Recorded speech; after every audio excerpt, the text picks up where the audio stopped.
Hello guys, நான் உங்கள் Siddharth.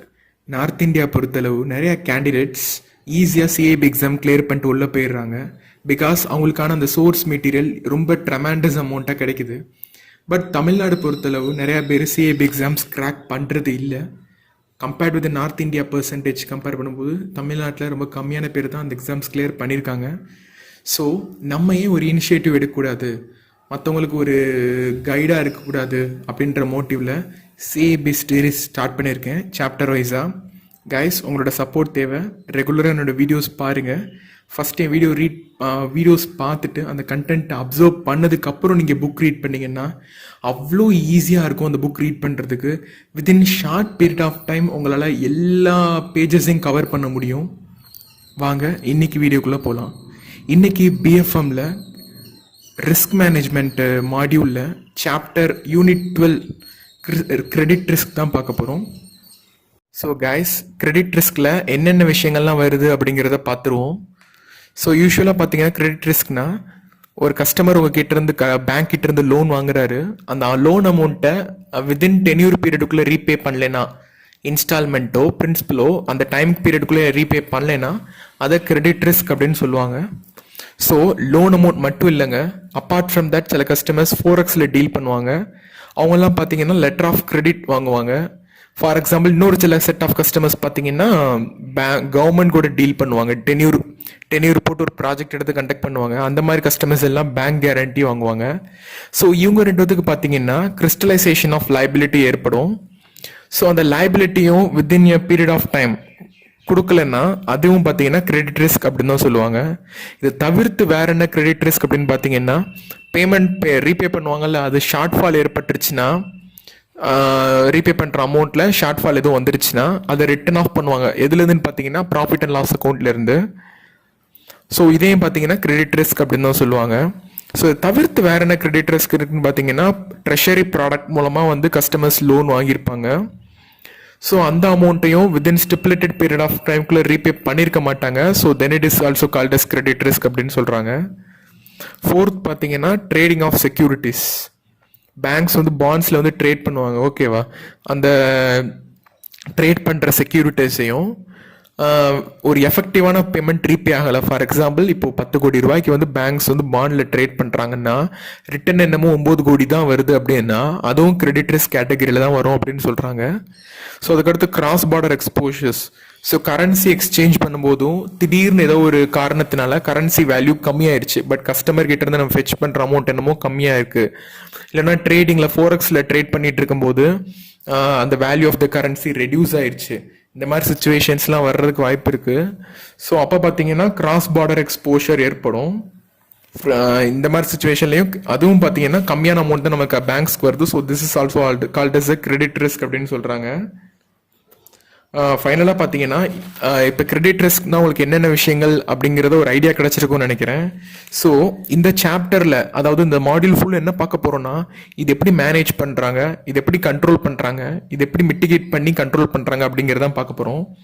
So first of all credit risk management என்னன்னு பார்த்துட்டோம். இப்போ இவ்வளோ நேரம் நம்ம கிரெடிட் ரிஸ்க் என்னன்னு பார்த்துட்டோம். இப்போ கிரெடிட் ரிஸ்க் மேனேஜ்மெண்ட் என்னன்னு பார்த்துருவோம், ஓகேவா? ஸோ இந்த கிரெடிட் ரிஸ்க் மேனேஜ்மெண்ட்னா என்னன்னு பார்த்தீங்கன்னா, அதுக்கு ஒரு செட்டின் ஒரு ஃப்ரேம் ஒர்க் இருக்கு, கட்டமைப்பு அப்படிங்கிறது இருக்கு. So first of all what are credit risk அப்படிங்கிறது தெரிஞ்சிருக்கணும். கிரெடிட் ரிஸ்க் மேனேஜ்மெண்ட் என்னன்னு கத்துக்கிறதுக்கு, எப்படி மேனேஜ் பண்ணணும் அப்படிங்கிறத கத்துக்கிறதுக்கு வாட் ஆர் கிரெடிட் ரிஸ்க் அப்படிங்கிறது தெரிஞ்சிருக்கணும். Which, when and how much risk to accept the results in improving the bottom line. எந்த எப்போ எவ்வளோ ரிஸ்க் ஒரு பேங்க் எடுக்கலாம் கிரெடிட் ரிஸ்க்ல ஃபார் ப்ராஃபிட் மேக் பண்ணுறதுக்கு, பாட்டம் லைன்ல ஸ்ட்ரென்தன் பண்ணுறதுக்கு அப்படிங்கிறத கொஸ்டினுக்கு ஆன்சர் பண்ணியிருக்கணும். எப்படி மானிட்டர் பண்ணணும், எப்படி கண்ட்ரோல் பண்ணணும், எப்படி ரிஸ்க்கை ரெடியூஸ் பண்ணணும் அப்படிங்கிறத, அந்த மாதிரி கொஸ்டின்ஸ்க்கெலாம் எப்படி கண்ட்ரோல் பண்ணலாம், எப்படி மானிட்டர் பண்ணலாம், எப்படி ரெடியூஸ் பண்ணுறான், இந்த மாதிரி கொஸ்டின்ஸ்க்கெலாம் ஆன்சர் பண்ணியிருக்கணும். நம்மளால கிரெடிட் ரிஸ்க்கை ரெடியூஸ் பண்ண முடியுமா, அப்படி முடிஞ்சா என்ன பண்ணுவீங்க அப்படிங்கிற மாதிரியான இந்த 4 கொஸ்டின்ஸ்க்கு மட்டும் ஆன்சர் பண்றது தான், அந்த 4 கொஸ்டின்ஸ்க்கு ஆன்சர் பண்றது தான் இந்த credit risk management.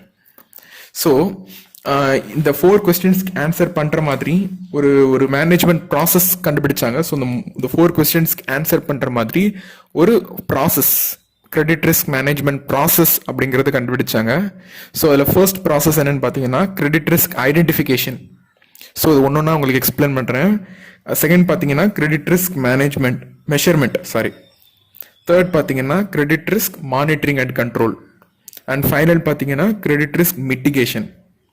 So first of all what are ரிஸ்க்னு கேட்குறாங்கல்ல, ஃபர்ஸ்ட் நம்ம ரிஸ்க் ஐடென்டிஃபை பண்ணணும். எப்படி ஐடென்டிஃபை பண்ண முடியும்? That is called as credit risk identification. ரெண்டாவது கொஸ்டின் என்ன கேட்குறாங்க, which when and how much risk to accept, எவ்வளோ ரிஸ்க் நம்ம அக்செப்ட் பண்ணலாம் அப்படிங்கிற கொஸ்டினுக்கு வந்து கிரெடிட் ரிஸ்க் மெஷர்மெண்ட் மெஷர் பண்ணாதான் நம்ம வந்து எவ்வளோ அப்படிங்கிறத கண்டுபிடிக்க முடியும். So credit risk measurement. Third பார்த்தீங்கன்னா credit risk monitoring and control, எப்படி மானிட்டர் எப்படி கண்ட்ரோல் பண்ணணும். ஃபைனலாக பார்த்தீங்கன்னா எப்படி நம்ம ரெடியூஸ் பண்ணணும். இந்த மாதிரி ஒரு 4 கொஸ்டின்ஸ்க்கு ஆன்சர் பண்ணிச்சுன்னா 4 கொஸ்டின்ஸ் நீங்கள் கண்டுபிடிச்சிட்டிங்கன்னா நீங்கள் கிரெடிட் ரிஸ்க் மேனேஜ்மெண்ட்டில் you are very very strong on it அப்படிங்கிறத தெரிஞ்சுக்கலாம். சரி ஓகே, இப்போ நம்ம ஃபர்ஸ்ட் என்ன பண்ணிட்டோம், கிரெடிட் ரிஸ்க் மேனேஜ்மெண்ட் எப்படி பண்ணணும், அதில் உள்ள ப்ராசஸ் என்ன அப்படிங்கிறத கற்றுக்கிட்டோம். இப்போ பார்த்தீங்கன்னா கிரெடிட் ரிஸ்க் மேனேஜ்மெண்ட் ப்ராசஸ் கண்டுபிடிச்சாச்சு. இந்த 4 விஷயங்கள் பண்ணணும் அப்படிங்கிறத, கிரெடிட் ரிஸ்க் மிட்டிகேட் பண்ணுறதுக்கு இந்த 4 விஷயங்கள் பண்ணணும் அப்படிங்கிறத கண்டுபிடிச்சாச்சு.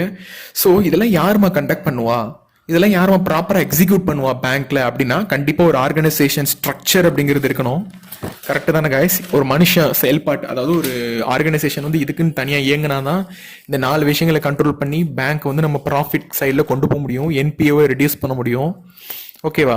ஸோ இதனால வந்து ஆர்கனைசேஷன் ஸ்ட்ரக்சர் அப்படிங்கிறத ஃப்ரேம் பண்ணுறாங்க பேங்க்ஸில். ஸோ ஃபர்ஸ்ட் பார்த்தீங்கன்னா ஆர்கனைசேஷன் ஸ்ட்ரக்சரோட மெயின் மோட்டிவ் என்னன்னு பார்த்தீங்கன்னா நம்ம எவ்வளோ ரிஸ்க் எடுக்கிறோம், அதில் எவ்வளோ ரிட்டர்ன் கிடைக்குது. ஓகேவா? இதுதான் உங்களோட இந்த விஷயங்கள்லாம் அனலைஸ் பண்ணுவாங்க இந்த ஆர்கனைசேஷன் ஸ்ட்ரக்சர். ஸோ இந்த ஆர்கனைசேஷன் பொறுத்தவரை பார்த்தீங்கன்னா மொத்தம் 4 டீம்ஸ் இருக்காங்க ஆர்கனைசேஷன். ஃபர்ஸ்ட் பார்த்தீங்கன்னா த போர்ட் ஆஃப் டைரக்டர்ஸ் அப்படிம்பாங்க. ரெண்டாவது த ரிஸ்க் மேனேஜ்மெண்ட் கமிட்டி அப்படிம்பாங்க. மூணாவது கிரெடிட் பாலிசி கமிட்டி அப்படிம்பாங்க.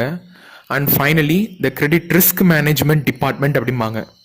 ஃபர்ஸ்ட் இந்த போர்ட் ஆஃப் டைரக்டர்ஸ்னா யாருன்னு பார்த்தீங்கன்னா he is the overall responsibility for the management of the bank. ஓகேவா? ஸோ இவங்களோட மெயின் மோட்டிவ் என்ன இருக்குன்னு பார்த்தீங்கன்னா ஆடிட்டிங் சிஸ்டம் பண்ணுவாங்க, கிரெடிட் ரிஸ்க் மேனேஜ்மெண்ட் பாலிசிஸ் பார்த்துப்பாங்க, ப்ராப்பராக ரிவ்யூ பண்ணுறதா இருக்கட்டும், ப்ராப்பராக ப்ரொசீஜர்ஸ் எல்லாத்தையும் கொண்டு போகிறதா இருக்கட்டும், அக்ரிகேட் ரிஸ்க் லிமிட் செட் பண்ணுறதா இருக்கட்டும், ஓவரால் பேங்க்குக்கு இத்தனை % தான் கிரெடிட் ரிஸ்க் இருக்கணும் அப்படின்னு சொல்லி ரிஸ்க் செட் பண்ணுறதா இருக்கட்டும், ஃபைனலாக அதை ரிப்போர்ட் பண்ணுறதா இருக்கட்டும், ரிப்போர்ட்டிங்காக இருக்கட்டும். ஓகேவா? ரிசர்வ் பேங்க் ஆஃப் இந்தியாவுக்கு ரிப்போர்ட் பண்ணுறதா இருக்கட்டும், எல்லாமே இந்த போர்ட் ஆஃப் டைரக்டர்ஸ் தான் பார்த்துப்பாங்க. ஸோ இவங்க தான் வந்து they are the sole responsibility for the management of the credit risk. So இவங்க தான் டிசைட் பண்ண முடியும். ஒரு பேங்க்னு எடுத்துக்கிட்டிங்கன்னா எவ்வளோ லெவல் அந்த பேங்க்கு கிரெடிட் ரிஸ்க் இருக்கணும் அப்படிங்கிறத டிசைட் பண்ணுறதுக்கூடிய பர்சன்ஸ் யாருன்னு பார்த்தீங்கன்னா இந்த போர்ட் ஆஃப் டைரக்டர்ஸ் தான். செகண்டு, இந்த போர்ட் ஆஃப் டைரக்டர்ஸ்க்கு ஹெல்ப் பண்ணுற ஒரு கமிட்டி இருக்காங்க, ஒரு சப் கமிட்டினே சொல்லலாம் அவங்கள. அவங்க யாருன்னு பார்த்தீங்கன்னா is the risk management committee அப்படின்னு சொல்லுவாங்க. ஸோ இவங்க யாருன்னு வேற யாரும் இல்லை, it's a board level sub committee. போர்டோடைய ஒரு சப் கமிட்டி. எந்த ஒரு இன்ஃபர்மேஷன்ஸ்னாலும் போர்ட் ஆஃப் டைரக்டர்ஸ்க்கு ஈஸியாக புரிய வைக்கிறதா இருக்கட்டும், எல்லாத்தையும் அவங்களுக்கு ஃப்ரேம் பண்ணி ப்ராப்பராக ஒரு ரிப்போர்ட் மாடலில் சப்மிட் பண்ணுறதா இருக்கட்டும், எல்லா வேலையும் பார்த்தீங்கன்னா யார் பார்த்துப்பாங்கன்னு பார்த்தீங்கன்னா இந்த ரிஸ்க் மேனேஜ்மெண்ட் கமிட்டி பார்த்துப்பாங்க. இவங்கெல்லாம் ரிஸ்க் மேனேஜ்மெண்ட் கமிட்டி பொறுத்தவரை பார்த்தீங்கன்னா போர்டுக்கு தேவையான எல்லா இன்ஃபர்மேஷன்ஸையும் ஒரு ஷார்ட் அண்ட் கிறிஸ்பாக கீழே உள்ள பர்சன்ஸ்டேருந்து ஃபெச் பண்ணி கொடுக்கறது அவங்களோட மெயின் ரோல். அது மட்டும் இல்லாமல் கைட்லைன்ஸ் ஃபார் கிரெடிட் ரிஸ்க்கை ஃப்ரேம் பண்ணுறது யாருன்னு பார்த்தீங்கன்னா இந்த risk management committee. Credit risk management ப்ராசஸை ப்ராப்பர் எக்ஸிக்யூட் பண்ணுறது யாருன்னு பார்த்தீங்கன்னா இந்த risk management committee. Setting up Prudential limits and triggers, அதாவது ஒரு பேங்க்குக்கு இவ்வளோ லிமிட் தான் இருக்கணும், கிரெடிட் ரிஸ்க் கொடுக்கறதுக்கு இவ்வளோ லிமிட் இருக்கணும், இதுக்கு மேலே போச்சுன்னா நீங்கள் கொடுக்கக்கூடாது, எக்ஸிக்யூட் ஆயிடணும், அந்த லோன் வந்து கேன்சல் பண்ணிடணும் அப்படின்ற டெசிஷன், அந்த டெசிஷன் ஃப்ரேம் ஒர்க்ஸ் எல்லாத்தையுமே ஃப்ரேம் பண்ணுறது யாருன்னு பார்த்தீங்கன்னா இந்த ரிஸ்க் மேனேஜ்மெண்ட் கமிட்டி தான். ஸோ இவங்க என்ன பண்ணுவாங்கன்னா இவங்களுக்கு அடியில் வர்ற கமிட்டி யாருன்னு பார்த்தீங்கன்னா கிரெடிட் பாலிசி கமிட்டி, அதாவது தேர்ட் கமிட்டி. இந்த ரிஸ்க் மேனேஜ்மெண்ட் கமிட்டி கீழே வர்றவங்க தான் இந்த கிரெடிட் பாலிசி கமிட்டி. ஸோ ஆக்சுவலாக பார்த்தீங்கன்னா இந்த ஹோல் ரெஸ்பான்சிபிலிட்டி நிறைய ஒர்க் பார்க்கறது யாருன்னு பார்த்தீங்கன்னா இந்த ரிஸ்க் பாலிசி கமிட்டி தான்.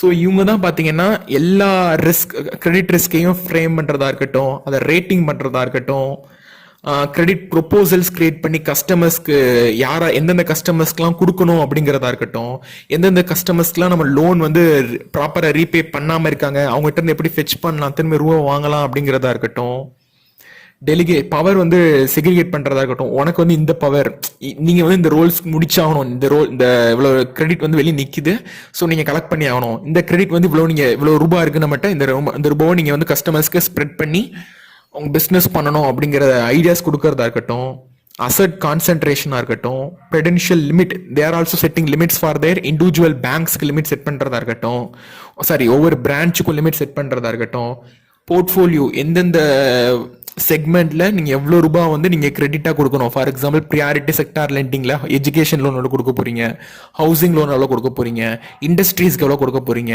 எம்எஸ்எம்இக்கு எவ்வளவு கொடுக்க போறீங்க அப்படிங்கிற ஒரு செக்ரிகேஷன்ஸ் போட்டு கொடுக்கறதா இருக்கட்டும்.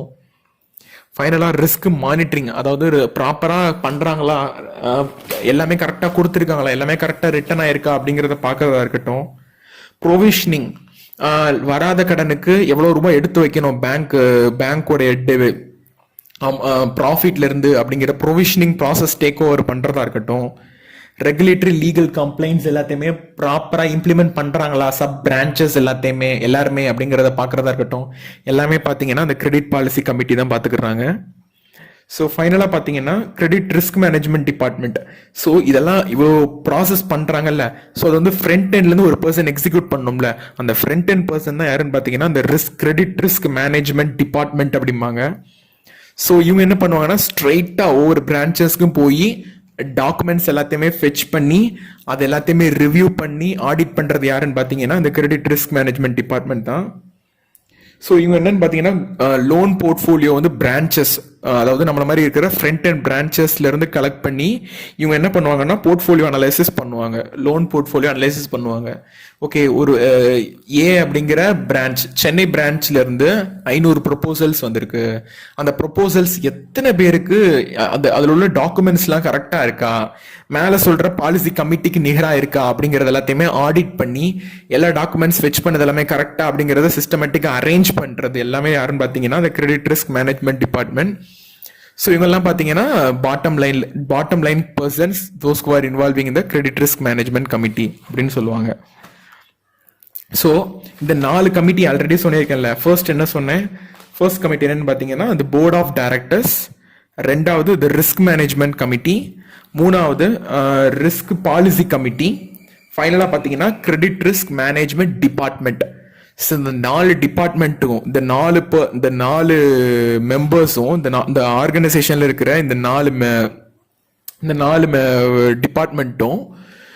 டிபார்ட்மெண்ட்டோடைய கோர் ரோல் என்னன்னு பார்த்தீங்கன்னா மேலே சொல்ற 4 ப்ராசஸ், அதாவது என்னென்னது, credit risk identification, credit risk measurement, credit risk monitoring and control, credit risk mitigation.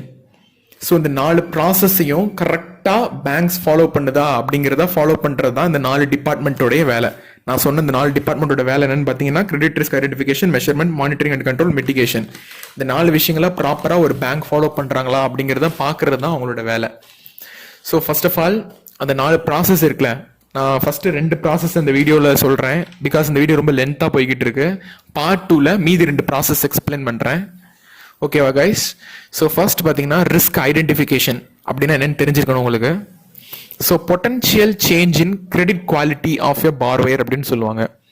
அதாவது ஒரு பார்வேயர்னு எடுத்துக்கிட்டிங்கன்னா அவருக்கு வந்து எப்போனாலும் அவருடைய கிரெடிட் ஸ்டேட்டஸ் அப்படிங்கிறது மாறலாம்.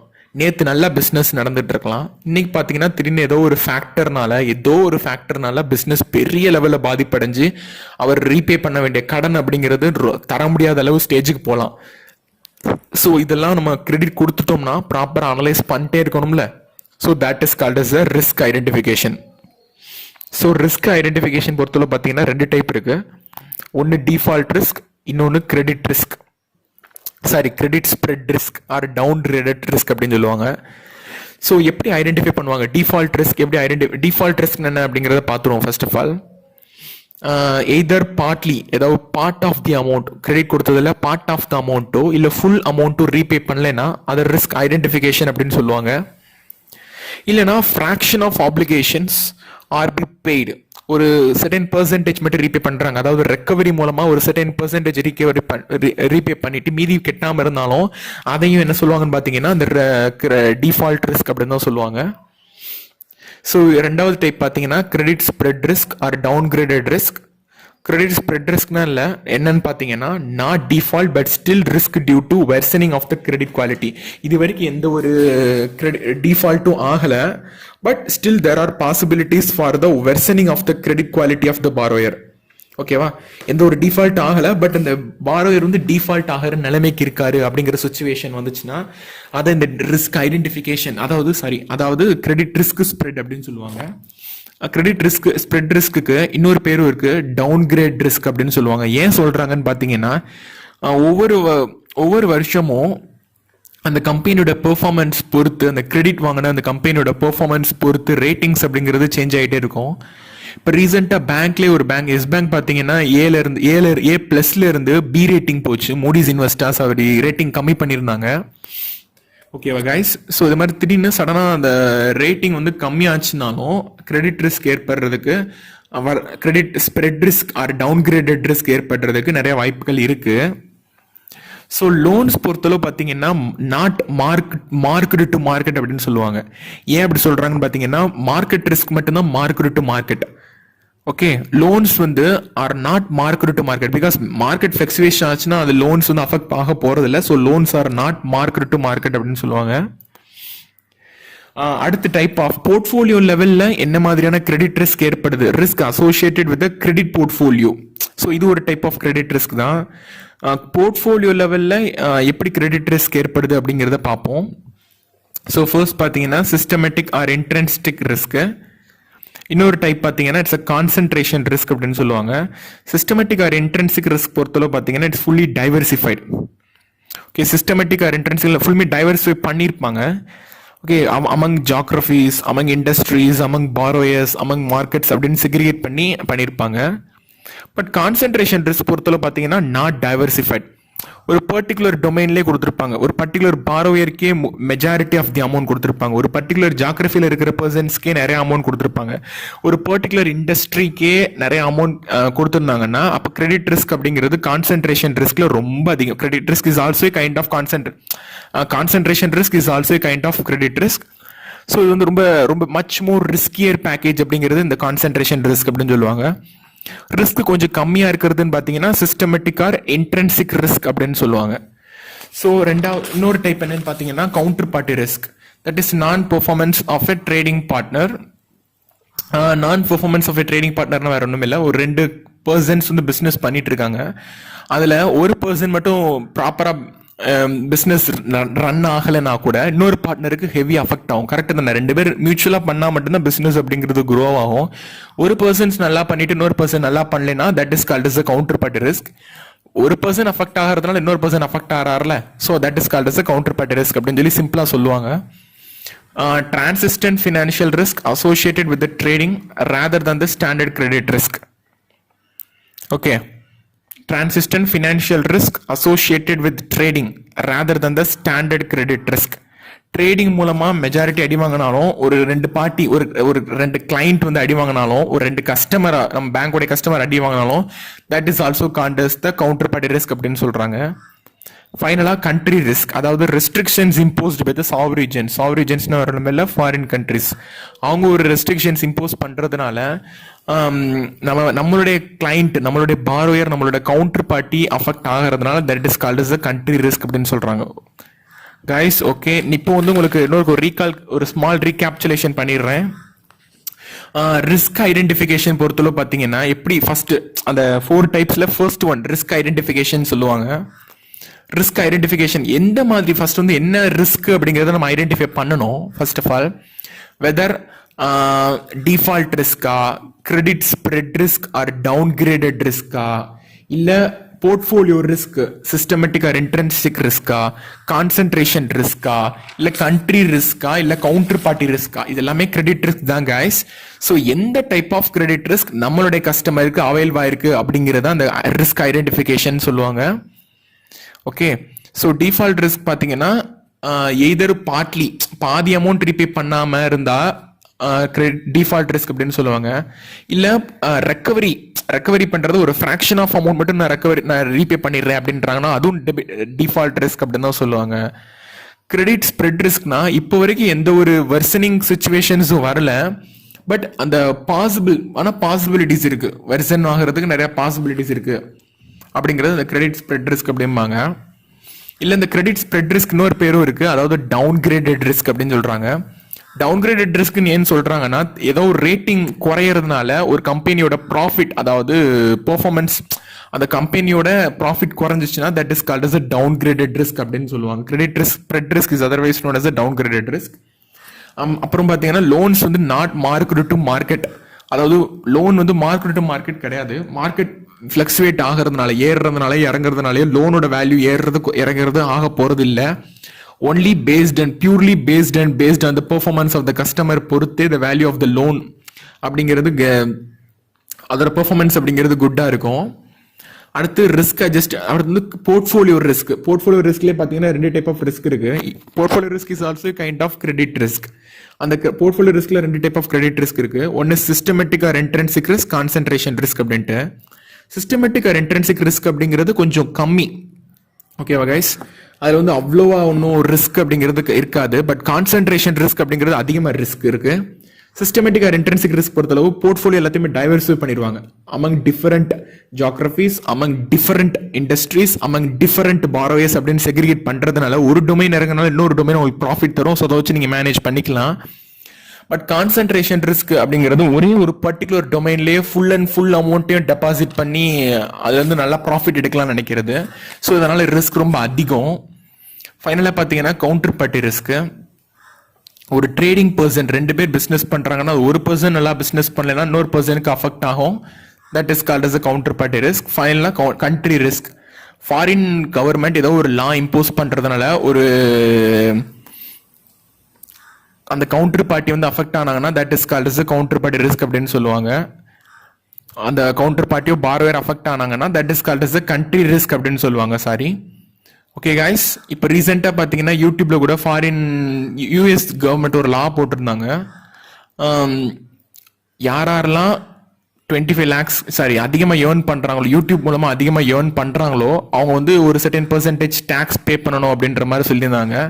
ஸோ இதனால் வந்து famous YouTubers like Madan Gowri அந்த மாதிரி பர்சன்ஸ் கூட அவங்களோட அமௌண்ட், அந்த மெம்பர்ஷிப்கான அமௌண்ட் எல்லாத்தையுமே ரெடியூஸ் பண்ணாங்க. எதுக்கு வெட்டிய டேக்ஸ் கட்டிட்டு பெட்டர் நான் கம்மியாகவே அமௌண்ட் வாங்கிக்கிறேன் அப்படின்ட்டு கஸ்டமர்ஸ், அதாவது மெம்பர்ஸ் கிட்ட இருந்தால் கம்மியான அமௌண்ட் மட்டும் வாங்குற மாதிரி மாற்றிருந்தாங்க.